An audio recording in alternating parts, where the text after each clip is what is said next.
Hey friends, it's Gavin Townsend with Hunt Real Estate ERA in Batavia, New York, your hometown girl who gets it done. And today we're talking about something every buyer and seller in New York State needs to understand: agency. This is one of the most important conversations we have in real estate. And in New York State, it's not optional. It's required. Let's talk about agency in New York State, what it means, how it works, and why it matters to you whether you're buying or selling. In New York State, before we can really get into the details of a transaction or even do a showing, we review and sign what's called an agency disclosure form. This explains who I represent in a transaction because I can't represent everyone the same way, same time. Okay, let's break it down. If we have seller's agency, when I take a listing, the seller and I sign a listing agreement. It's a contract. We also have that seller agency disclosure. That means I represent the seller. And in that instance, my job is to get the highest price possible, protect the seller's interests, negotiate in the favor of the seller, and maintain confidentiality. I owe the seller loyalty, obedience, confidentiality, full disclosure, and reasonable care. Now, if I'm a buyer's agent, that's buyer's agency.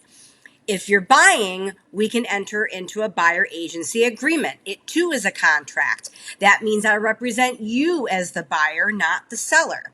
And my job in that instance becomes helping the buyer negotiate the best possible terms, protecting the buyer's financial interests, advising you, the buyer, on value and strategy, and keeping your motivations confidential. In New York State, buyer representation agreements are now required before submitting an offer. They're also required before you book a showing.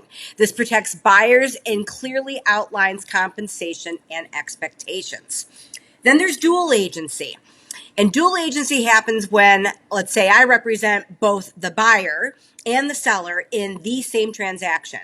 In this case, I cannot advocate fully for one side over the other. I become neutral. I cannot advise one party on pricing strategy against the other. Both parties must give informed written consent for dual agency. And related to that, we have dual agency with designated agents. So at a brokerage like Hunt, where I am, this means one agent represents the seller and another agent in the same brokerage represents the buyer. Each agent can fully advocate for their client, but the broker remains neutral. Again, written consent is required for dual agency designated agents. And then we have the category of unrepresented buyers, because sometimes a buyer chooses not to have representation. Not what I advise, but certainly it can be done.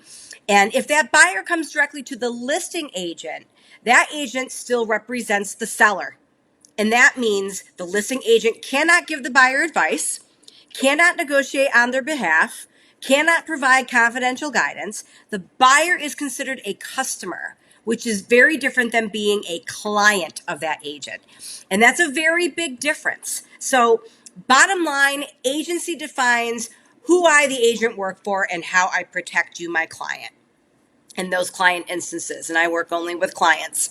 Whether you're buying in Batavia or listing in Genesee County or investing anywhere in the Glow region or wherever in the world, I understand agency protects your money, your leverage, and your peace of mind, and I'm here to explain it to you. So if you have questions about what representation makes the most sense for you, let's talk it through. I'm Gavin Townsend with Hunt Real Estate ERA, and I love to help you navigate your next move with clarity and confidence. Give me a call or a text at 585-344-1321.